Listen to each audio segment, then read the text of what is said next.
Hello, the sun is shining. It's Tuesday, so it's got to be time for a tip.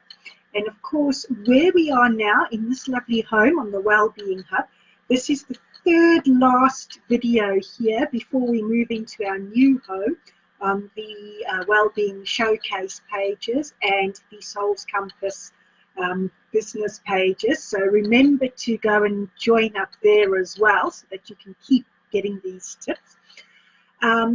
Today, I'm here to tell you that we are looking at progress and how to make the best of your progress. And today is all about progressing to live life more fully.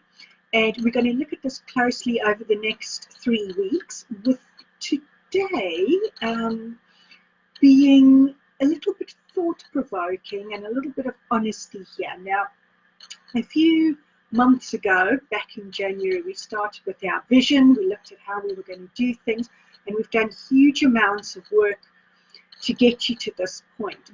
But, you know, every single one of us has great days, not so great days, good days, not so good days.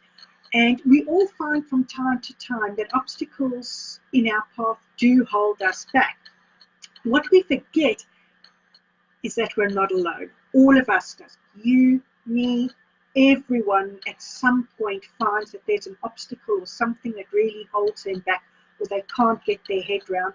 And then our progress gets waylaid, and you know, it's like sort of then becomes a problem. We get overwhelmed, and it all gets out of hand. So we're looking over the next 3 weeks of how to really keep that in hand, and what we can do when we have those off days, because let's face it, they're going to happen. So here are some things to help you when it does happen. So the first thing is something we all know as well, but we forget, and it's that lovely little mantra that says, every storm will pass. So no matter what the obstacle to our progress is, no matter how much we feel we can't get over it, under it, around it, whatever, there is a way, there is a solution, and that storm will pass. We will come back to sunshine and happiness, and we will find that solution one way or another. Even if it's not finding a solution, it does happen. And so when something like this happens, or there's an obstacle in the way and we want to crack it, the best place to start is by thinking about the end results. Now, I call that a vision. You can call it visualization. Walt Disney had a wonderful thing that called it Imagineering. So you can use your imagination to engineer the end results. And it's about really thinking about what you want. We've done this time and time again. You should be crystal clear on your vision by now. If not, try some Imagineering. It works wonderfully. And just do that. If I could wave a magic wand, what would that end result look like? If I had all the money in the world and money wasn't an option, what would the end result look like? If I had a team of 20 people supporting me, what would that end result look like?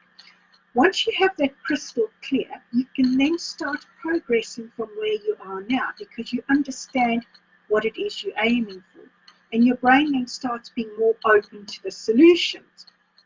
So, some people have said, yeah, but that big grand vision can be a little overwhelming in and of itself. I understand you, and this is why breaking down that vision into milestones or stepping stones is a really good way to make it more manageable for you and to keep you focused on that task. And to think about, you know, sort of making that road ahead smoother, your milestones also help you measure progress. So you know whether you're on track, you're off track, what you need to amend, what you need to carry on doing. And because heading towards your goal is not enough. You do need to measure that progress, because that's what gives you that sense of motivation. That's what gives you that sense of absolutely knowing you're on the right track, or knowing you're not, and be able to do something about it. And so, make sure you're measuring the right goals. Always a good tip to throw in there, because nothing as demoralizing as if you're measuring the wrong goals, because you just won't ever get there. If you'd like some examples of that, let me know in the comments below, and I'll do another live to give you some more examples. But I think you all pretty much have that down packed anyway. So you've got your big goal, you've got your milestones, you're measuring the right things, you've got your performance indicators. If you're in corporate KPIs, if you're in the well-being world, those are the things that make you go, yay! Those are those really lovely things. So how do you know you're getting your goals right? Well, that is a bit of trial and error. You just got to keep trying, measuring, and keeping a note of what's working and what's not working, because that's going to help with that crystal clarity. Once you've got it, suddenly you're going to see that road ahead open so wide, so easy. It's going to be smooth, and things are going to work a lot more quickly. But until you get there, there is work to do. In the beginning, you're putting in a lot of effort to make sure that the results are easier at the end. Making sense? Yeah. There's no such thing as a free pass, I'm afraid.